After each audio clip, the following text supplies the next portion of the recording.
Hi, my name is Emma Frost, and this is my multicultural presentation. My multicultural object that I'm going to be presenting on is going to be skin color paints. They're pretty popular now, but they're really a great tool for talking about different people's skin tones and different similarities that people have and differences that people have. And they're all around just a great tool to start talking about culture in general and things like that. So, according to the Oxford Dictionary, multicultural means relating to or constituting several cultural ethnic groups within a society. And I decided to look up what culture specifically means as well.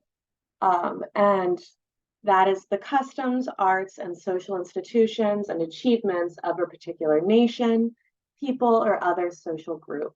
So basically something that brings people together to form a social group.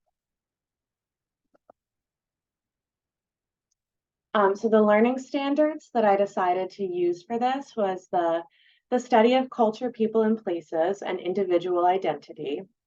And then the social emotional standard, which is to identify similarities and differences between self and others. And then the English language arts standard, with prompting and support, draw and dictate about one specific topic. So here's an example of multicultural paints on the screen. And there's a link for it as well. To show you how I use them, I'm just going to make this bigger. And so here's a bunch of different examples of paints. A lot of these ones tend to be a little bit warmer toned. I don't know if you can see with the lighting, but you can also add, if you have children with cooler tones, you can add a dark blue if they have darker skin tone or a lighter blue. I'm just going to give an example using my own skin tone to show you how I do it specifically. To start, depending on the age and the child, we either do it one-on-one or with small groups. And I like to take a little jar and a paintbrush or two, and we have them sit in front of a mirror, and we look at the paints and we look at the different skin tones of the paint, and we test them out a little bit. So they would choose one that we think looks the most like them. This one is, well, I think the lightest color that we have in our kit.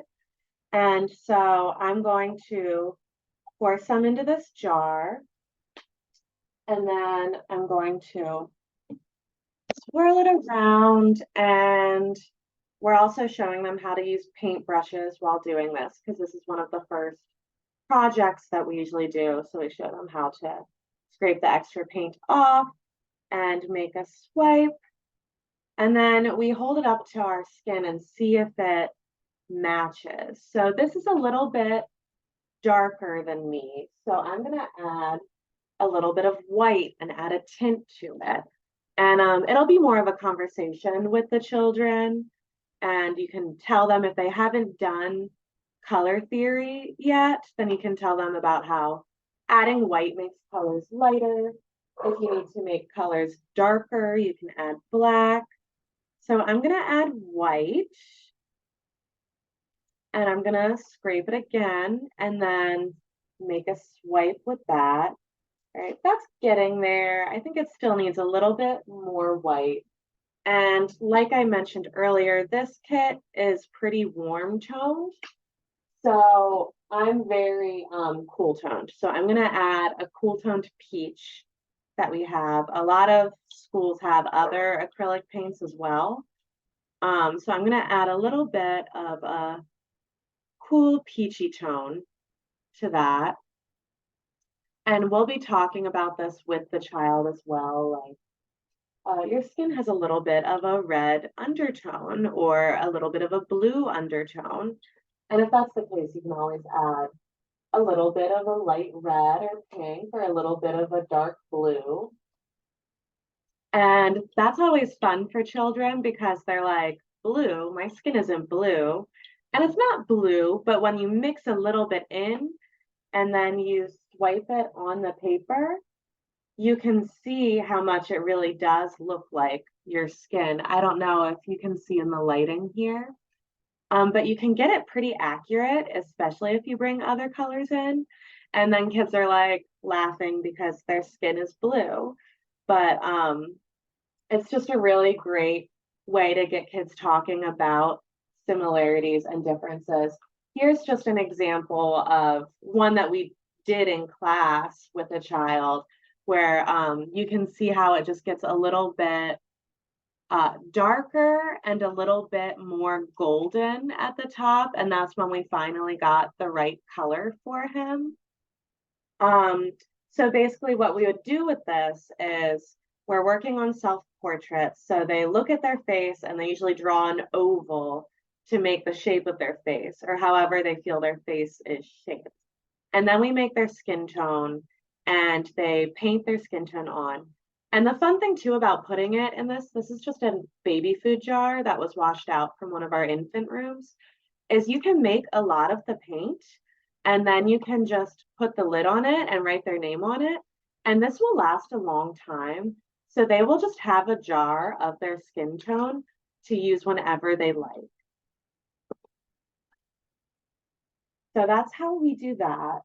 So like I said, it's definitely better in small groups so that you can really look at each other's skin tones and the other kids don't get too bored because they want to go. But it is a really fun activity. Let's move to the next slide. So here's a few pictures of it in action. I covered their faces for privacy, but as you can see better on the screen probably, you can get really pretty much exactly to their actual skin tone by mixing and trying a lot of things.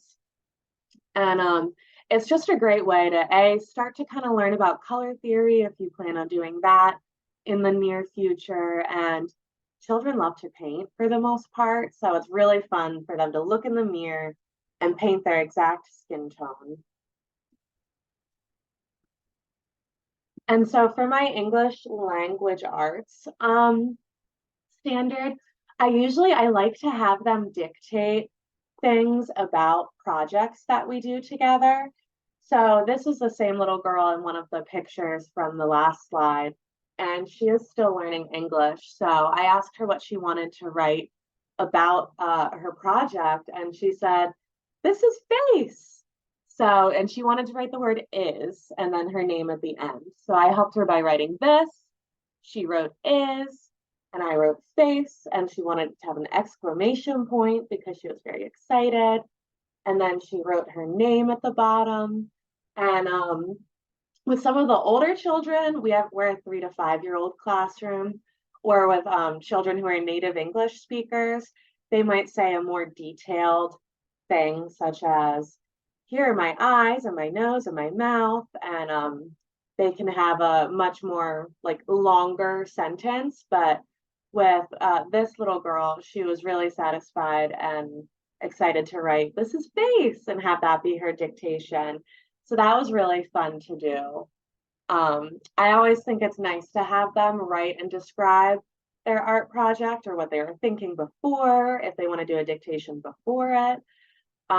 Just because that's a great way to bring literacy into this and to really get them talking about what they are doing while they're doing it. So then it becomes a little more intentional and not just them drawing and then kind of forgetting what they're drawing, which is great too. But for more intentional projects, I really like to get dictations.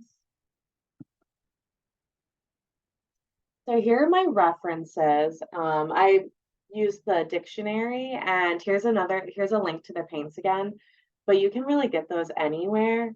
And again, my favorite part about this project is that they then have a jar of their skin tone, and it's a great way to lead into color theory if you want to talk about that, and also just very many different aspects of people's families. We like to have their family pictures up and nearby while we do it as well, so that you can be like, oh, you have a similar skin tone of your mother, or your skin tone is in the middle of your mother and father. And then they always like to look at each other's, and it really gets them talking. And about half of my students are English learners, and they just moved to the US within the last year or two. So then they really can start talking about, I'm from here. We both have black hair, but you're from over here. So we like to bring the globe into it. And it's just a really great catalyst to get them talking about things that they might not have realized were different about other people, or that they had in common with other people, such as we're from two different places, but we both moved here within the last year, and that is an experience. So it's just really a great social activity that turns into a social studies activity and social emotional activity. And it brings the children together a lot, even by talking about their differences. And we usually like to get this project done before we have a classroom potluck where all the families come together and meet and we all eat food together. So that's just a tradition in my school that I really love. And this is a great project to do right before it. And then a lot of families bring in ethnic foods from their country, and it's just really fun to try. And it really gets the kids talking and excited. And I really like these multicultural things. There's also a lot of crayons and colored pencils, pretty much any art medium you can find with them. You can't mix them as well, but oftentimes if you do get a pack of crayons, it comes in more shades. You just have to really look at the shades that it offers because, like I said, this one skews warm toned. A lot of them might skew towards white people. A lot of them might skew towards other specific ethnicities. So you just have to make sure that you have other things that you can mix with it to make it be really accurate. Thank you, and I'm excited to see some of your videos. All right.